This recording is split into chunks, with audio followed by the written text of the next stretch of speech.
Today on Keep Classical Weird, it's the next in our series of Not Dead Composers episodes. I caught up with today's guest as he was preparing for a gig during COVID times. Hey. Hi, how you doing? Good. How you doing? I'm fine, thanks. How's quarantine going for you so far? You know, one day down.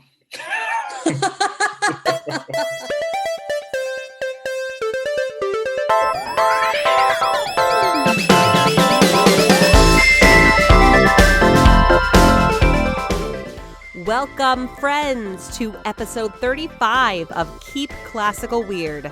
I am your host, Casey Bozell, and today we're talking with Not Dead composer Damien Jeter.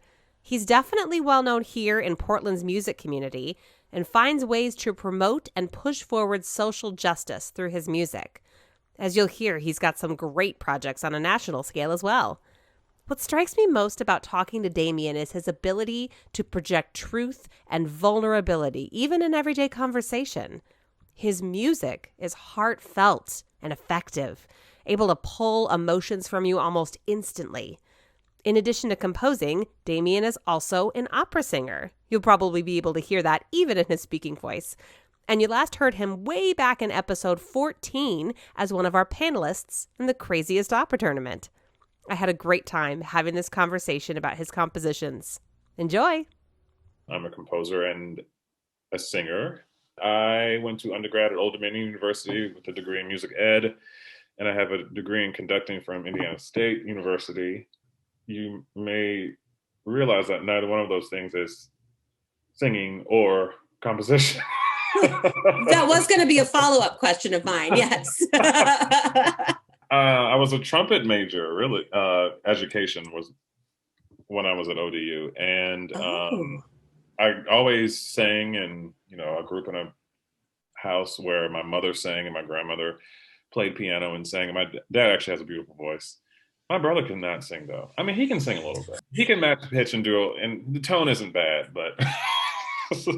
but he doesn't. So you're like, how did the genetics play out in that scenario? Well, he's very mechanical, and like he's in the Coast Guard and works on big ships and things like that. So, oh, wow. Which is something that I could never do.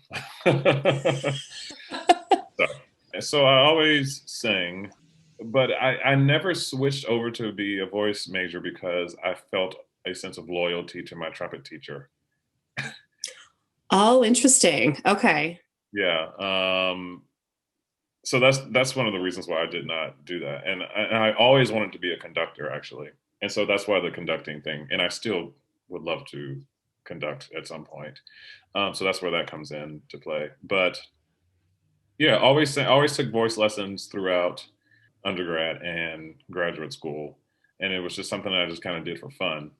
And then people started paying me to do it. They were paying me more to do that than play the trumpet. I mean, I was an okay trumpet player and always wrote music just sort of for myself. You know, I would hear things and just wrote things down, not expecting anything serious to come out of it. And really not anything serious until I was well into being an adult is when I started taking it more seriously. So how far out of school were you before you realized like, oh yeah, I'm actually a composer? These aren't just like sketches. Like this is something I really want to pursue and push forward with. Yeah, I actually only recently started calling myself a composer, like in the last 3 years. Oh, congratulations. All right, you've arrived. But I would say that I was taking it more seriously probably in my like mid to late 30s, and I'm 40 now. I don't think I'm a late bloomer because I've always written music. But I didn't really, you know, I feel like it's a very vulnerable thing, writing music, right? I think it's the most vulnerable of all the musics. And so I was very shy about letting anybody hear anything. And, you know, and because sometimes I think my music, I don't think this now, but I would think that, oh, this isn't complicated enough, or this isn't scientific enough. It's not brainy enough. You know what I mean? I just want to write a nice little song that's enjoyable to sing and for people to hear who will like it. And I still feel like that's like the crux of my own composition. I write the music that I feel that I want to hear. I write the music that I want to hear, and sometimes it's very beautiful, lyric, long lines. You know, I think that comes from my singing, and then sometimes it's a little bit more scientific. It just depends on what the piece is, I think. By scientific, are you meaning like, what do you mean by that? More methodical, less having to do with melody and harmony, and more not necessarily 12 tone, but that kind of thinking. Leaning in That that direction. yeah, something that has like a formula, and the formulas can change. I have no specific formula. You know, it just depends on the piece. But yeah, something that is based on like a formula that I can plug things into. I can't really. Okay. I can't explain it. I thought you explained it great right there. Okay. Yeah, All right. that's great. Cool. All right. That's beautiful. So you're here now, like you're officially now self-identifying as a composer. It sounded like you always kind of had sketches going. What do you remember as like your first kind of experience in the world of composition? My very first experience, definitely when I was a kid, and I took organ as a child. Oh, cool. Yeah, and I remember improvising,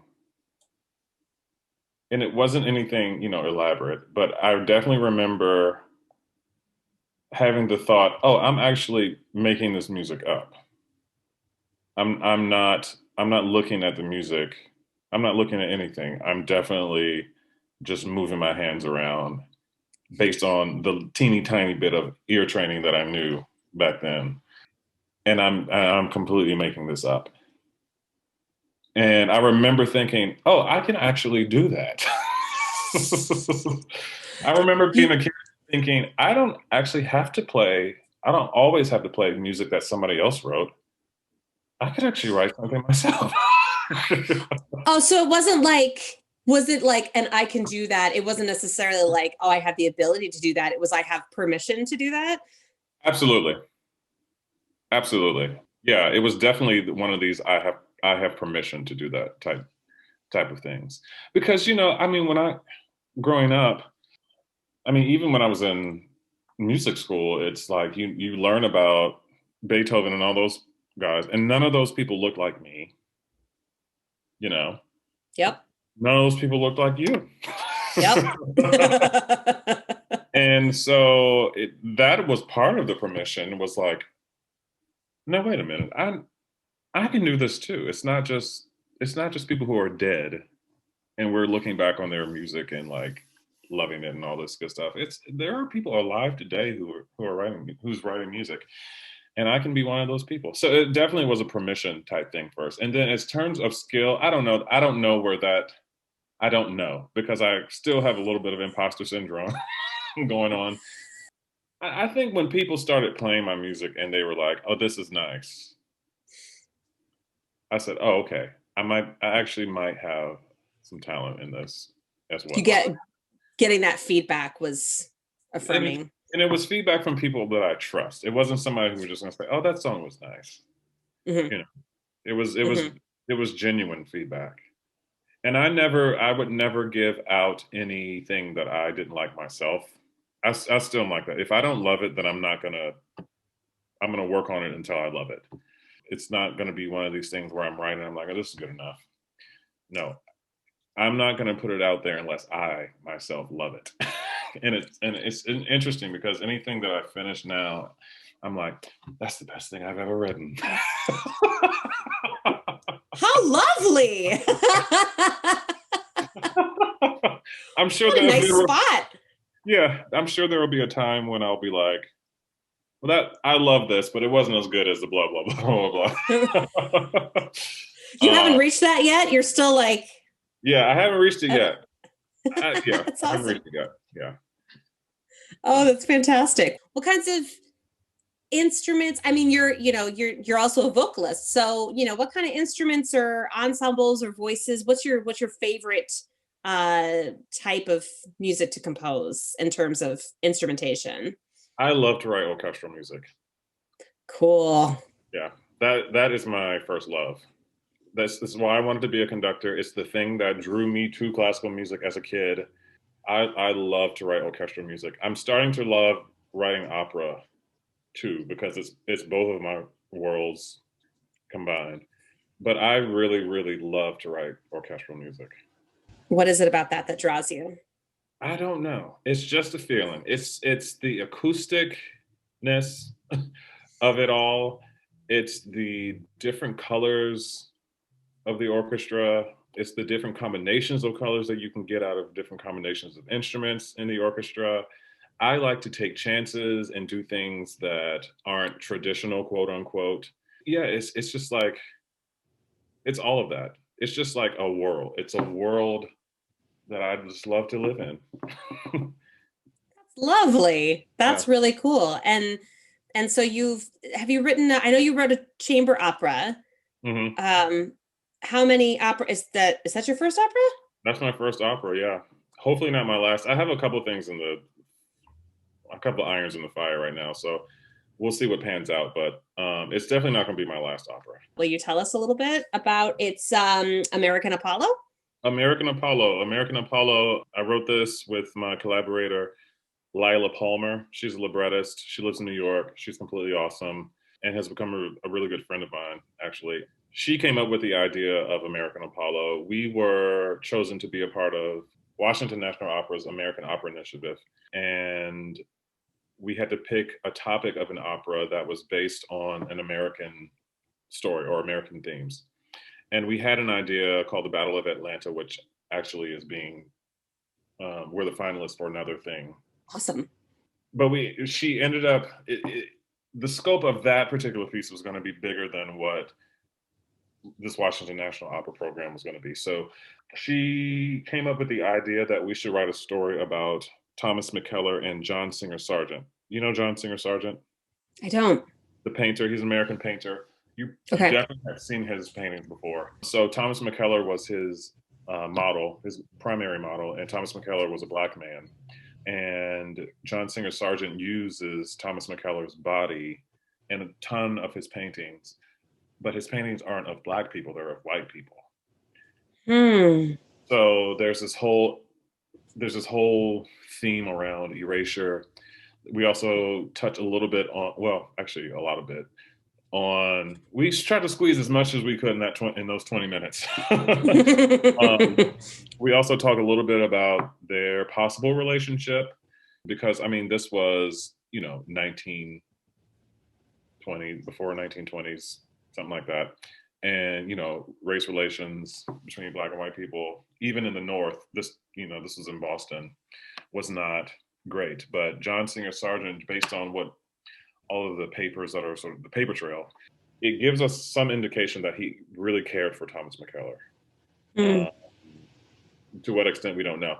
But there are videos on YouTube that talk about Thomas McKellar, because there were some sketches that were discovered in, I think, one of the Boston museums. I think it was the MFA. Those sketches were found, and there's this beautiful, if you go on YouTube and you just Google Thomas McKellar, you can see the painting. So John Singer Sargent actually painted a painting of Thomas McKellar, and it is beautiful. It's a nude. Wow. And he has like these wings around him, but he erased the wings, but you can still see the wings a little bit, and there's this light around him, and he's like looking up. It's a beautiful painting. Wow. Yeah. So that's what the opera's about. What a great story. And it's so operatic too, like so many operatic themes within that. Absolutely. Oh, that's fantastic. Yeah. Lila could describe it better, because she's better with words than I am, but that's the gist of it. That's so cool. And then, so when is the premiere? That premiere is going to be in April. Oh, wow. Yeah, at the Kennedy Center. They'll do a virtual thing. Yeah, at the Kennedy Center. Man, that's super cool. Yeah, dope. Totally. That's really great. Oh my gosh. Congrats on that. That's fantastic. Thank you. Obviously with operas, like, you're looking for like a story for inspiration to draw the music out. But in terms of, just in general, no matter what you're composing for, what kinds of sources do you usually go to for your inspiration for any of your compositions? If it's a piece that has text, I use the text as my inspiration. Okay. If it's an orchestral piece, sometimes that takes a little bit longer. If somebody's giving me carte blanche to just write anything, I'm not a person who receives ideas from the ether like very quickly. I have to go take a walk. I have to go hike and meditate and do all these things. And then when I get an idea, it's usually like, that's my idea. So, I mean, it depends. If I'm being commissioned to write a piece and somebody just gives me carte blanche, I usually like to write things that pertain to Black life. So I start there. Mm-hmm. And if they want something else, then I just take their idea and go with it.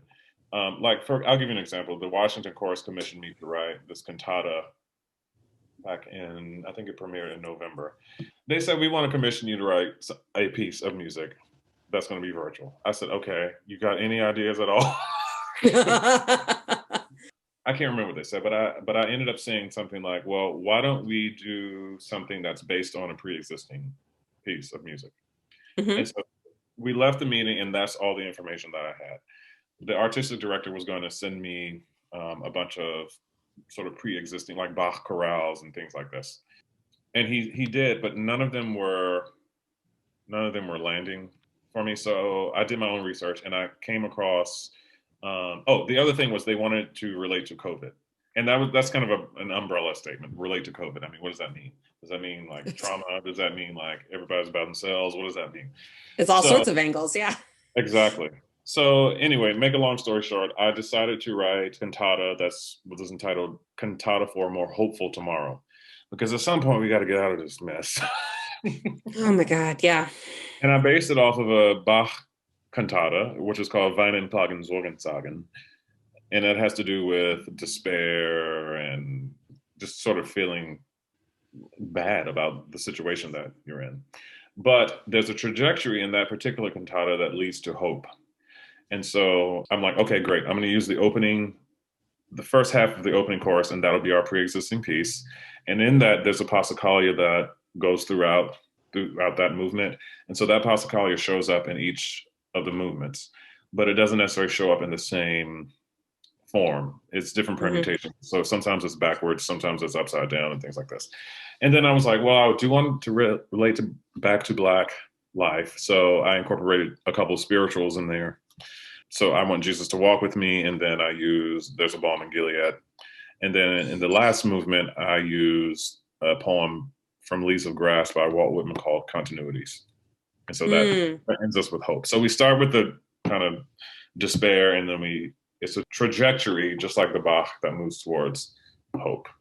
And so the text was a complete inspiration for that. Very cool. Very cool. And you still find that when there's no text involved with, an orchestral piece, for example, or maybe like chamber instrumental piece, do you still find yourself turning back to some pre-existing text that you've found as a basis? No, I don't.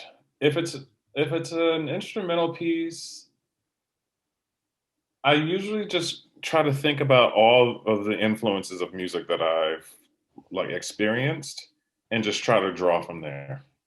Like the string quartet, for example, it's called Neo Soul because it's based off of it's not based off of any particular song, but it's based off of the feel and the groove of Neo Soul.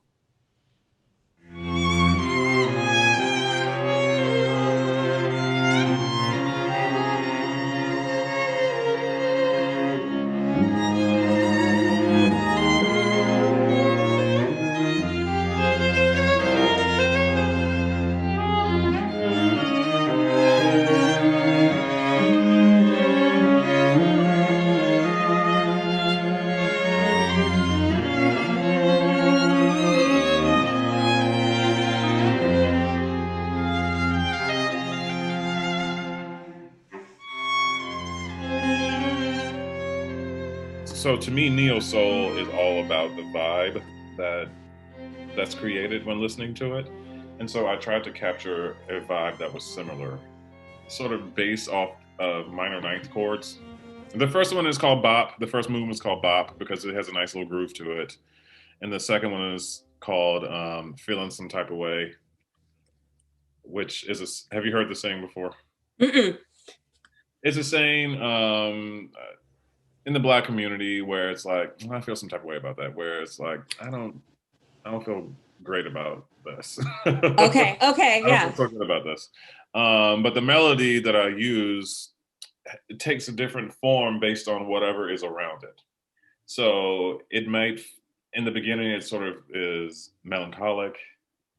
And then there's one moment where there's anger. And then there's one moment of joy, but it's not very long. That's great. I really love the second movement is probably my favorite. I love them all for different reasons, but the second movement is probably my favorite.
So you've got your, let's see, you got your commission, you got your inspiration, you have your idea and your context. What is your, can you walk us through your process of like how you put this down?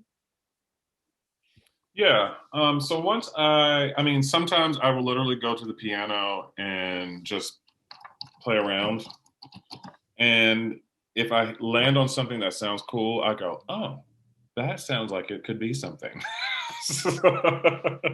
So I stick around in that area for a few minutes, and then I will either, if, it depends on how fast I'm trying to move, I will either record it on my phone or I'll scribble it down. And then from that point on, I just try to develop ideas. And usually once I get an idea, other stuff will come after that. And so at that point, I still, it depends on what it is. If it's the opera, for example, I will still sketch a piano vocal before I do any kind of orchestration. If it's like an orchestral piece, I will still do like a very, very rough piano sketch. And then I will roughly orchestrate it, and then I'll put it in the computer. So that's my process. And then sometimes, like I said, I'll go for a walk and a melody will come and I'll just sing it into my phone. Or if I have paper near me, I'll scribble it down. The funniest thing is if I'm with my friends and sometimes I look like I'm zoning out, particularly if I have a commission, they'll be talking and I'll be like, oh, that's great. And then they'll be like, what do you think of that? And I'll be like, yeah, that sounds great. Go ahead and do that. I wasn't listening. Sorry, I wasn't listening. And then I'll like have to excuse myself because I just thought of something, and I'll like sneak in the bathroom and start humming into my phone. Oh, that's funny. You go and like covertly like make sure you get the idea down, and then you can rejoin the conversation. Absolutely. That's awesome. The worst thing is when it happens in public and I'm like, oh, God, I really don't want to break out this phone right now and start singing, but I'm totally going to forget it. So here goes nothing. Oh, wow. You've been what, surrounded by strangers before and thought like, oh no, I have to sing this into the phone or else I'll lose it. Yeah. It's like, I have no choice but to do this. So, And you had mentioned before some pieces kind of having a pre-existing formula, not unlike, like somebody might have like a 12-tone formula that they would put that into. How do you come up with that kind of, I don't know, mathematical side of things? It depends. I mean, it's a lot of it is largely based on what I know about music and music history and music theory. For example, I'll give you two examples. One, in the opera, in opera there are leitmotifs. There can be leitmotifs. They don't have to be. So there are these melodies that sort of just keep coming back, and anytime in the libretto where it mentions a certain thing, like for example, the word magnificent has significant meaning in this opera. So there's a melody that or motif that is attached to the word magnificent. So anytime in the libretto the word magnificent comes in, I'm like, boop, I'm going to plug that in right there. And Mhm. there are a few examples of that. So I'm thinking about the Requiem and the African American Requiem in the Lacrimosa movement. It is based on a descending chromatic line. What I know of Renaissance music is that a descending chromatic line can signify crying or weeping. And so if you translate Lacrimosa, that has to do with a lot of crying and weeping. And so that's the formula that I use. And I base that whole movement off of actually the national anthem. Wow. Yeah. So, it's stuff like that. And I saw an African Requiem was supposed to premiere this like last month, right? And Yeah. African American Requiem was supposed to premiere last weekend, the 26th. oh, But yeah, it's fine. But it's going to be definitely, it's going to happen May 7th, 2022. oh, fantastic. And that's something that you're doing with the Resonance Ensemble? Resonance Ensemble commissioned Sorry. it. So they will perform that with an augmented choir with organ symphony.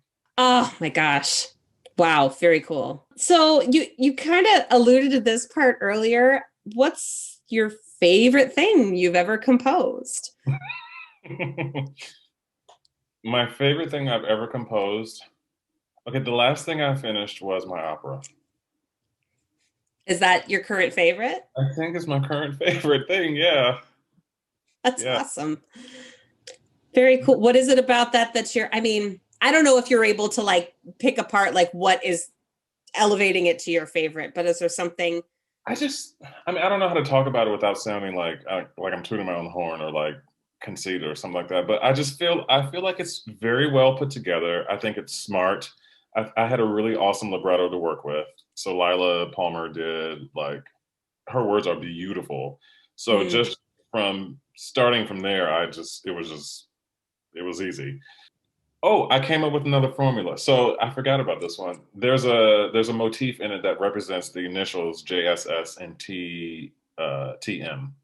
I know you're like JABCDEFG.